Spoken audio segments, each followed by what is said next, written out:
जातस्य रुद्रा भद्राय राजते श्री शंभो शिव जातस्य मुद्रा भैरीव राजते यदकंदस्य विनालेखा वर्तते कस्सनोपरी। महाराष्ट्राच्या मातीमध्ये जन्माला आलेला हरेक जातीचा हरेक धर्माचा मावळा जर पेटून उभा राहिला तर हे स्वराज्य उभं राहील अशी भावना तळातळापर्यंत रुजवणारे स्वराज्य रक्षक स्वराज्य संकल्पक शहाजीराजे भोसले ज्यांच्या कुशीतून हे हिंदवी स्वराज्याचं स्वप्न साकार झालं त्या राजमाता राष्ट्रमाता राजमाता मासाहेब जिजाऊ ज्या महापुरुषाने हे स्वप्न सत्यात उतरवलं ते राजे शिवछत्रपती आणि ज्या महापुरुषाने हे स्वप्नाचं रक्षण केलं ते राजे शंभू छत्रपती यासारख्या असंख्य महापुरुषांना अभिवादन करून मी गौरव पाटील आपल्या समोर छत्रपती शिवाजी महाराजांबद्दल 2 शब्द बोलणार आहे ते तुम्ही शांततेपूर्वक ऐकून घ्यावे। खरं तर मी गौरव पाटील आज ज्या महाराष्ट्राच्या मातीमध्ये उभा आहे ती हीच माती जिने 700 वर्षापूर्वी देवगिरीचं ऐश्वर्य भिलोरी साम्राज्य पाहिलं, ज्या मातीने स्वातंत्र्याच्या ठेंगीला येथेचा जन्म दिला, येथे शहाजी वागडले, येथे जिजाऊ रमल्या आणि हीच स्वातंत्र्याची ठेंगी पुढे शिवनेरीवर गेली आणि शिवनेरीवर एका दिव्याच्या रूपाने प्रगटली आणि हाच दिवा पुढे सह्याद्रीचा छावा झाला आणि त्याच महाराष्ट्रामध्ये पुन्हा एकदा महाराष्ट्र एकवटल्याची जाणीव येत आहे। खरं तर आपण ज्या महाराष्ट्रात राहतो तो महाराष्ट्र नेमका कसा आहे? महाराष्ट्र म्हणजे मावळ मातीचा मावळ मनाचा महाराष्ट्र, शक्तीच्या ऐलतिरीच्या भक्तीच्या पहिलेतिरीचा महाराष्ट्र, मातीत धुमसणारा तेजोमय रक्तीला कुंकुवात करणारा धगधगता इतिहास उरात घेऊन पेटणारा महाराष्ट्र, पोलादी छात्राच्या जीवाला पेटवणारा महाराष्ट्र, गरजा महाराष्ट्र मराठ्यांचा स्वाभिमान ज्वलंत आणि जिवंत ठेवणारा जगदंबा पोत उरात घेऊन दोतणारा वादळाचा माझ्या शुभाचा महाराष्ट्र। आणि हा महाराष्ट्र पडला होता निश्चय निराश आणि ग्लानियासारखा, नव्हता शिवधर्माचा अभिमान की नव्हता स्वराज्याचा स्वाभिमान। आणि अशाच वेळेस एक लोट घुमला सह्याद्रीच्या दर्याखोऱ्यात, जे झोपले होते ते दाळकन जागी झाले, जे जागी होते ते उभे झाले, जे उभे होते ते चालते झाले आणि चालणाऱ्यांच्या खांद्यावर स्वराज्याचे निशाण आले। हे राज्य व्हावं श्रींची इच्छा दौडू लागली, मोहीम फतेच्या इशाराती उडू लागल्या आणि तमाम मराठ्यांचं साम्राज्य एकवटीला जाऊन तळ हातावर गर्दन पेलून उभं राहिलं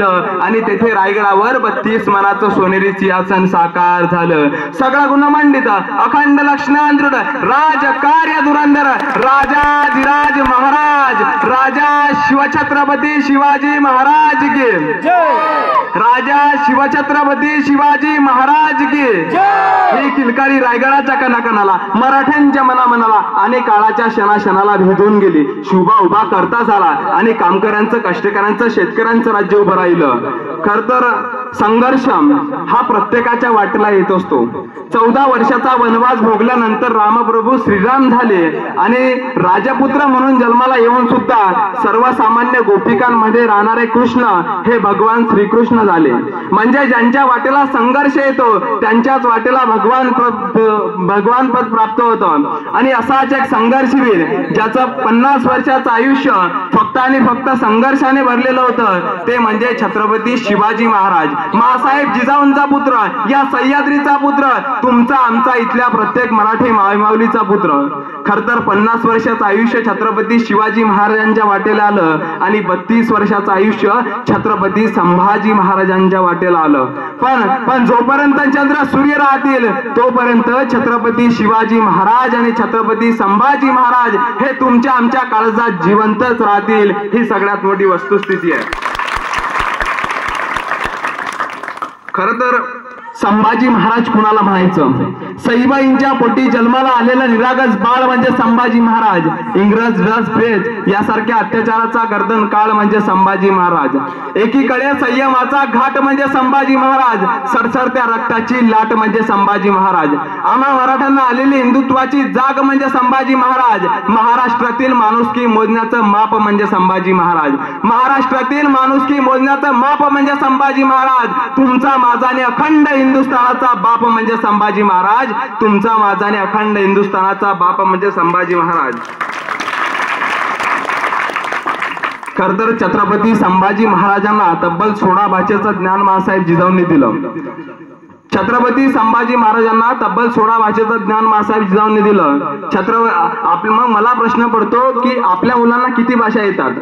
संभाजी महाराजांनी एवढंच नाही तर तत्कालीन काळामध्ये छत्रपती संभाजी महाराजांनी 4 ग्रंथ लिहिली. बुधभूषण, नायिकावध, नगर शिका, 60 शतक यासारखे ग्रंथ छत्रपती संभाजी महाराजांनी या महाराष्ट्राच्या मातीला बहाल केले.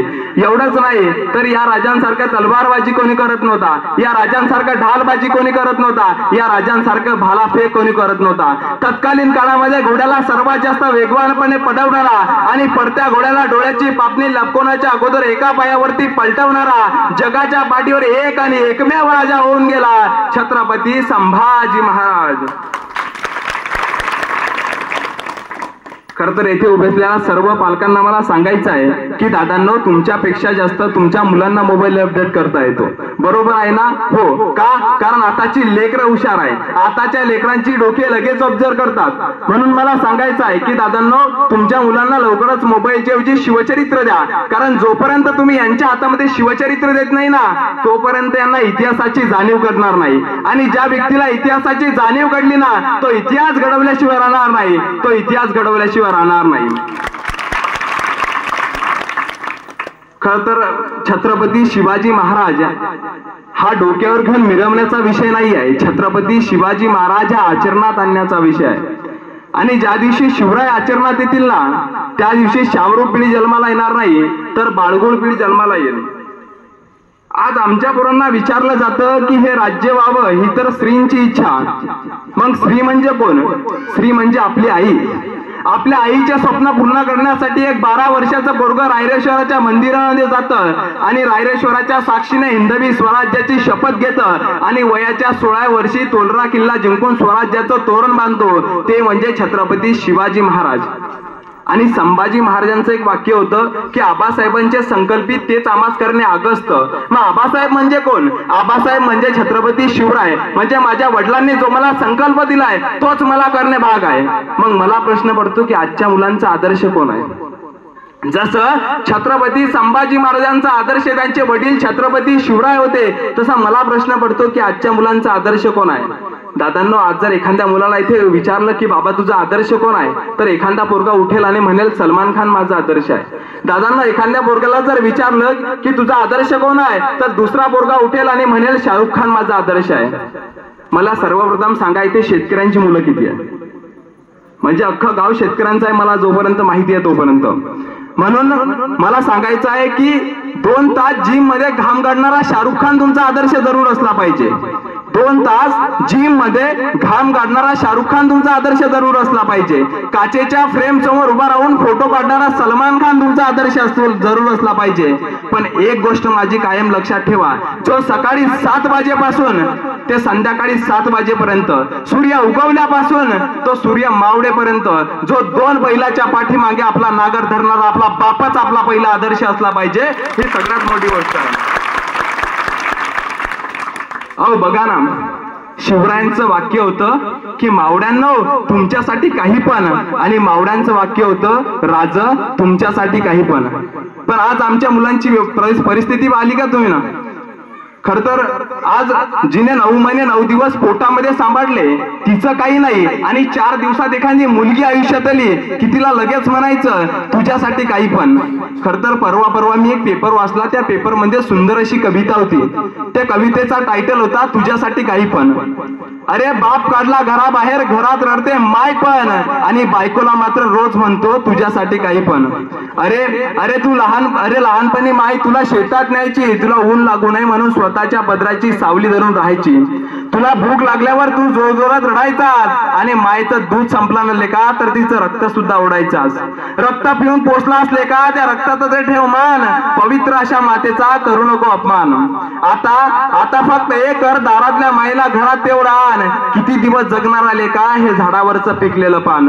तू गोडधोड खा पण त्या मैत्रीला शिळी भाकर तरी वाढ. तू गोडधोड खा पण त्या मैत्रीला शिळी भाकर तरी वाढ, आणि भाकर वाढताना तुझी बायको आडवी आली तर तिला घराबाहेर काढ.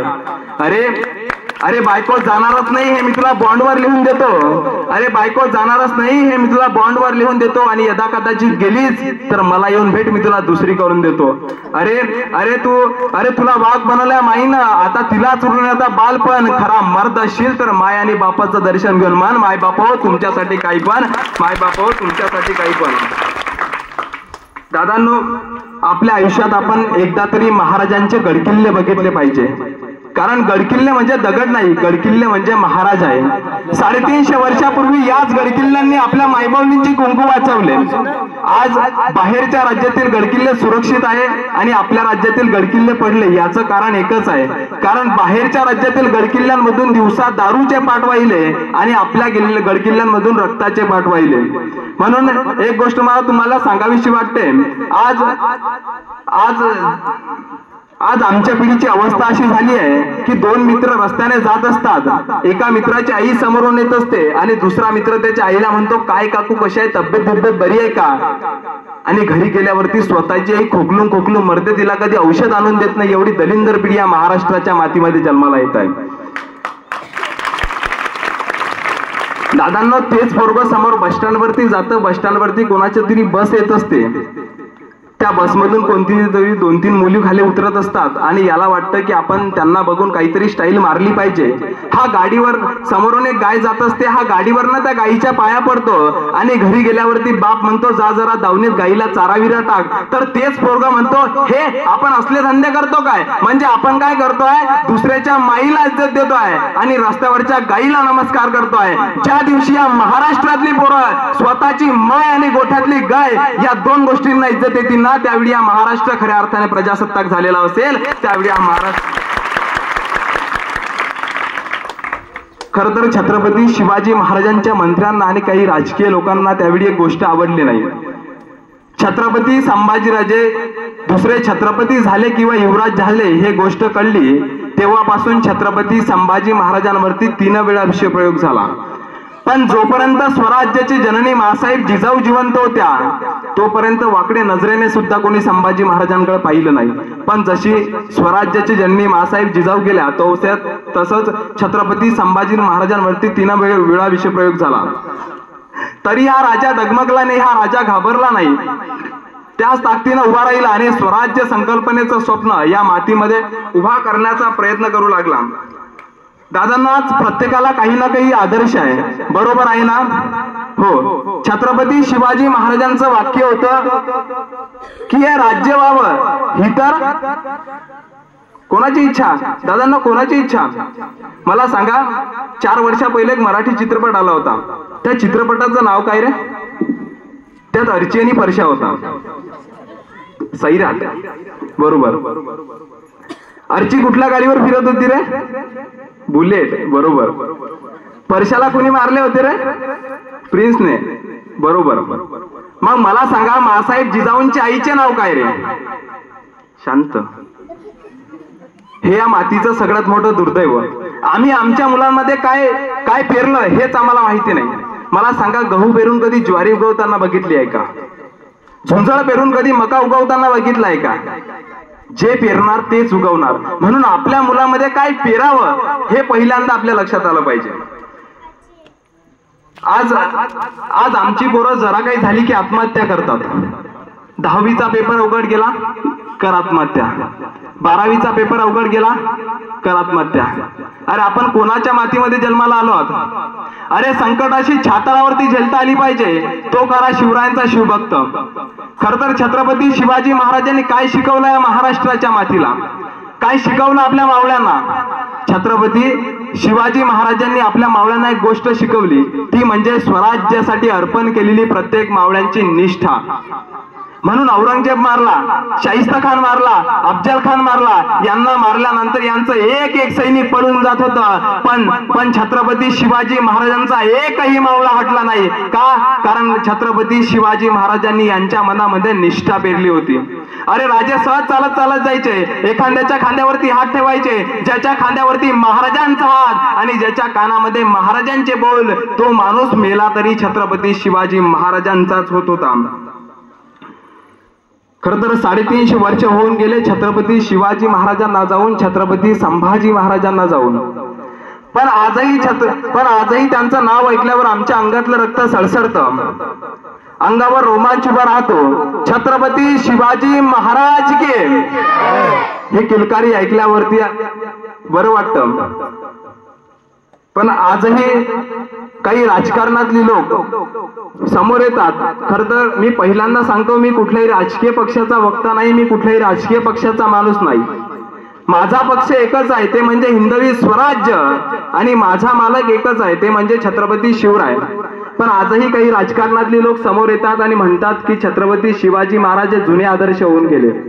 आजही काही राजकारणातले लोक येतात आणि म्हणतात की छत्रपती संभाजी महाराज धर्मवीर होते का स्वराज्य रक्षक. खर तर ज्या बापानं तुम्हाला आम्हाला या मातीमध्ये आणलं, ज्या बापानं तुम्हाला आम्हाला मोठं केलं, ज्या बापाच्या जीवावरती आपण छाती पाकून चालतो, ते छत्रपती संभाजी महाराज. मग जेव्हा यांना बदनाम केलं गेलं तेव्हा तुम्ही का शांत बसलात. खर तर मी नेहमी सांगत असतो की मारला ज्यांनी संभाजीराजांना करून अत्याचाराचा कहर त्याच औरंग्याच्या नावाने बसवलं होतं एवढं मोठं शहर. अरे सळसळ उद्या रक्त तुमचं दाखवा एकदा पुन्हा जिगर आणि छातीत ठोकून सांगा औरंगाबाद नाही छत्रपती संभाजीनगर, औरंगाबाद नाही छत्रपती संभाजीनगर. आणि शेवटी जाता जाता एवढं सांगावंसं वाटतं की दादांनो, आपल्या मुलाच्या वाढदिवसाच्या निमित्ताने जर तुम्ही त्याला एखादा स्मार्टफोन गिफ्ट करत असाल, तुम्ही त्याला एखादी वस्तू भेट म्हणून देत असाल, तर तुम्ही त्याला नक्की द्या, जरूर द्या.